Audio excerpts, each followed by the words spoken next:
Hey everyone, welcome to the weekly Pledger update. So this week it feels like a lot happened as we are rapidly approaching the go live date for our first project. Hopefully you'll be finding out about it on Wednesday. But you know, things are pretty chaotic and unpredictable, so please be forgiving if it ends up being a little bit later. After all, the team for this only assembled sometime in January. Still, shit's getting real. And with that also comes all the niggles of a real product launch. Dreams rarely match the nitty-gritty problems of reality. Compromises need to be made. I'll talk about one of those right now that's still being hotly debated inside of Pledger. So if you have an opinion about it, please let us know on the Discord. Essentially, the question at hand is how to do the mint. We know that we're selling NFTs that have all the features needed to be tradable on marketplaces that support ERC-721. But what about the process by which they're created? The way the NFT space does it, of course, is this allegedly trustless mint process, where the smart contract handles the distribution of NFTs. Is it really trustless? Often there are still steps that are either triggered manually or somehow or other are set externally, like the reveal, where you find out which NFT has which picture attached to it. And of course, in any NFT project with a roadmap, there's a team that needs to actually implement those plans and frequently doesn't. So even the average blue-blooded NFT project has plenty of off-chain considerations. Only pure art, on-chain projects like art blocks tend to escape these off-chain dependencies. So what's the debate about? Well, the question we've been asking ourselves is how to make this mint process friendly to people who aren't in Web3 yet. And part of the friendliness involves reducing fees as much as possible. If you try to get someone from having no crypto wallet to minting an NFT with USDC on Polygon, you'll soon see the fees and complexity ramp up dramatically. Now, NFT degens might be okay with paying tens of dollars to move money around, but most of the real world is used to free bank transfers and credit card transactions that hide their fairly substantial processing fees. This poses a bit of a dilemma. How do we make the process as compatible as possible with the ethos of Web3, whilst at the same time not making it so unpleasant for non-crypto people that their conversion rate drops to zero? There are a few options we're exploring. The first one, of course, is to just include some educational materials teaching people how to set up MetaMask, buy some crypto, convert it to USDC, and mint. This is currently my least favorite option, personally, because whilst it's extremely friendly towards Web3 people, it's very hostile towards everyone else. The second option would be to use tools like Paper or Winter to offer a credit card transaction interface. Those are really interesting because they also have custodial wallet solutions coded in. This would enable someone to buy NFTs in a Pledger campaign without having to set up a wallet at all. And then later, when they want to, they might set up that wallet and learn how to use crypto properly. It minimizes the friction for new people and isn't incompatible with letting regular Web3 people mint straight from the contract. The killer detail here will be fees. If the cost is too much, this option ends up ruling itself out. I'm talking to the founders of Winter on Monday and hopefully to Paper sometime soon as well. And hopefully the fees won't be outrageous.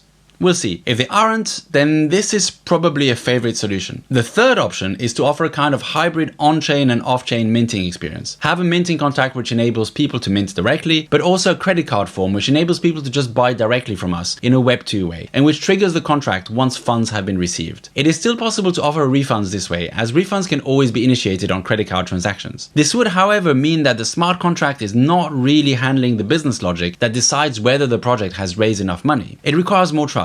This is not necessarily a deal breaker. After all, Kickstarter does their entire process based on everyone having to trust them to be an honest custodian, and that works well enough. But it's definitely not as Web3 as a process managed entirely by a smart contract that everyone can read. I visualize this solution as tossing the crypto way out of the window. If the third option is tossing the crypto way out of the window, though, the fourth option is tossing the crypto way out, dousing it in kerosene and then setting it on fire. In this option, we move the entire mint process off-chain via credit cards. This would be the most friendly to non-crypto people, but would be somewhat of a jarring jolt for everyone who's already in Web3. Yet if that is the best option for the billions of people not in Web3 yet, maybe that would make it the best option overall. It's unclear. The outcome is not yet decided. Whichever option is taken, people will get an NFT token that they can trade on any marketplace that's willing to carry it or over the counter. That bit isn't changing. And they'll have equity as well as utility and art attached. So this is using NFT technology. The question is just whether to keep the somewhat trustless mint process that most NFTs follow, or to move that process into a slick and hopefully cheaper Web2 packaging. Do you have an opinion about this? Let me know in the comments, or better yet, in the Discord linked in the description. Meanwhile, the internal debate rages on. GM and good luck.